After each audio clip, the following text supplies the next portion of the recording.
Hey yo, what's up boys and girls? Welcome with me again, Abdul Hamid Devulo, and sitting right before me, Muhammad Ali Akbar. Right now we're gonna talk about something very exclusive with him. So, just let's get started. Selamat pagi Bung Ali. Selamat pagi Bung Hamid. Bagaimana kabarnya Bung Ali? Alhamdulillah baik. Apa kabar Bung Hamid? Alhamdulillah saya juga sehat. Terima kasih telah menanyakan kabar saya.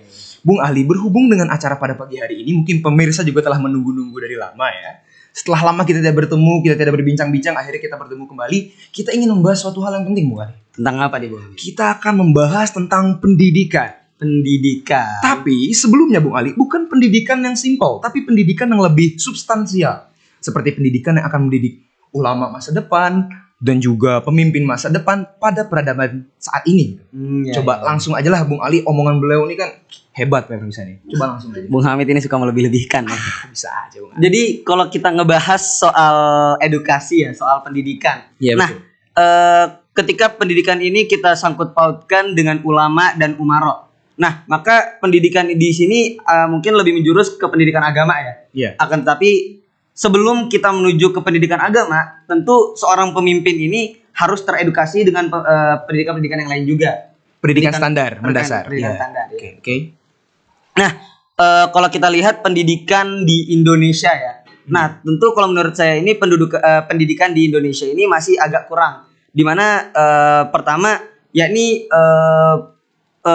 undang-undang tentang sektor pendidikan ini yang kita tahu itu ada 9. Iya. Nah, dan juga itu terlalu banyak dan menumpuk gitu. Nah, itu salah satu permasalahan di Indonesia dan juga kurangnya pemerataan pendidikan di Indonesia. Kurangnya pemerataan. Oh iya, hebat. Betul pemirsa. Luar biasa memang Bung Ali. Tapi sebelumnya Bung Ali, dari perkataan Bung Ali barusan, memang terhadap pemerataan pendidikan ini biasanya bisa kita lihat dalam apa ya? Mungkin bagian buta huruf.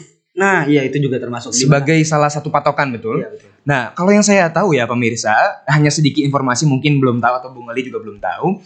Dalam Badan Pusat Statistik Nasional tahun kemarin, bukan 2 tahun yang lalu, tahun 2019 kemarin, menyatakan mengeluarkan data terbaru bahwa untuk bagian DKI Jakarta, untuk buta huruf itu relatif sangat kecil, Bung. 0,05% saja. Iya. Akan tetapi, Bung, ketika saya melihat ke bagian timur sana, tidak menutup kemungkinan bahwa ternyata pada daerah timur itu angka buta huruf itu relatif tinggi. Memang sangat betul sekali kalau ada kurangnya pemerataan pendidikan itu, Bung. Nah, di situ juga menjadi masalah dikarenakan ketika suatu daerah itu memiliki kurangnya pendidikan, maka banyak potensi-potensi dari orang-orang cerdas yang tidak tergapai oleh Indonesia gitu. Sehingga sangat disayangkan justru orang-orang yang seharusnya bisa menjadi ulama dan umaro yang akan membentuk peradaban Islam di Indonesia ini tidak tergapai oleh Indonesia gitu. Iya, memang sangat disayangkan. Bahkan kalau kita melihat ke bagian sejarah, kita kembali kepada sejarah kan, kita harus berkaca pada sejarah. Dahulu itu banyak sekali ulama-ulama yang terkenal. Ki Hasyim Asy'ari.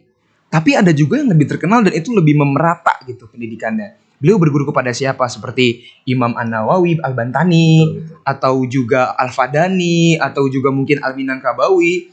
Mereka semua diakui oleh kancah internasional dan berawal dari sebuah pendidikan dasar. Betul sekali. Dan juga mereka ini tentu adalah seorang yang berpendidikan dan juga memiliki ilmu agama yang dalam. Mereka ulama tentu saja memiliki ilmu agama yang dalam. Nah, kalau kita lihat dari peradaban-peradaban yang lalu ya, kita bisa lihat ada seorang ulama yang mampu, yang cukup dan sangat hebat dalam memimpin gitu. Iya. Kalau bisa tebak, coba sebentar biar saya tebak.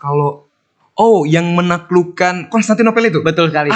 Muhammad Al-Fatih. Betul sekali. Iya betul Nah, Bung Ali. di mana Muhammad Al-Fatih ini adalah seorang pemimpin yang juga seorang ulama juga gitu.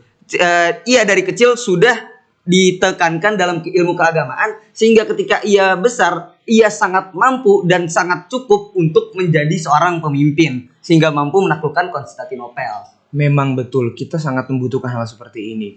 Akan tetapi ya Bung Ali, kalau kita lihat di zaman sekarang memang untuk menjadi seorang umaro pemimpin itu banyak mencukupi. Tapi kalau dalam hal ulama memang masih sangat kurang. Betul sekali. Jadi ya mau apa daya gitu ya, kita harus banyak belajar lagi. Selain belajar kepada masa lalu ya harus melihat kepada masa depan juga. Seperti apa masa depan selanjutnya kan ada di tangan kita. Tapi kalau menurut Bung Ali, pada zaman saat ini kira-kira ada nggak seorang pemimpin Islam yang bisa menjadi role model pada zaman ini? Coba. Kalau seorang pemimpin Islam pada zaman ini yang bisa menjadi role model ya, mungkin bukan dari Indonesia. Cuman kalau kita lihat ke daerah Asia dan negara ini masih masuk ke dua benua, Asia dan Eropa. Seperti yang kita tahu ya, ini negara Turki, di mana memiliki pemimpin Recep Tayyip Erdogan. Nah, Erdogan ini pemimpin yang sangat hebat kalau kita ketahui ya. Ia sangat berani menentang negara-negara yang memusuhi Islam. Bahkan ia membuka Hagia Sophia yang sebelumnya museum menjadi masjid kembali. Iya. Nah, di mana Recep Tayyip Erdogan ini tentu kalau ia bisa hebat seperti itu, pastilah ia memiliki ilmu agama yang sangat cukup. Betul. Jadi dengan ilmu agama juga dipupuk dengan kepemimpinan yang dia miliki. Betul. Akhirnya menjadi sebuah kepemimpinan yang bagus. Betul sekali. Wah, gak sia-sia emang ngomong sama Bung Ali ini, pemirsa. Makanya kalau ketemu nih nanti sama Bung Ali, pemirsa, silakan tanya-tanya. Bung Hamid ini suka melebih-lebihkan gitu. Tidak, memang seperti itu kenyataannya. Tapi ya Allah, ternyata Bung Ali waktu tidak terasa. Oh, sudah sebentar sekali ya kita berbicara. Memang kita berbicara seperti tenggelam oleh lautan. Iya. Kita tenggelam semakin lama dan tidak terasa kita sudah mati di situ. Dan waktu kita sudah habis ternyata sebentar lagi. Iya. Mungkin ada dua patah kata dulu sebelumnya, Bung Ali. Ya, mungkin untuk para penonton yang masih belajar dan juga mempelajari ilmu agama, jangan takut untuk selalu mempelajari ilmu-ilmu tersebut, karena dengan ilmu tersebut insya Allah kita akan memimpin peradaban Islam di Indonesia dan di seluruh dunia. Hebat sekali perkataannya, Bu. Hebat sekali. Terima kasih, Bu. Mungkin sampai sini saja karena waktu yang relatif sangat sedikit. Kurang lebihnya dari kami bisa kalian pikirkan sendiri. Naktafi bihadza, ana Abdul Hamid Zaifullah, ana Muhammad Ali Akbar, ila liqa fi podcast Abidin Tarbiyatuddin.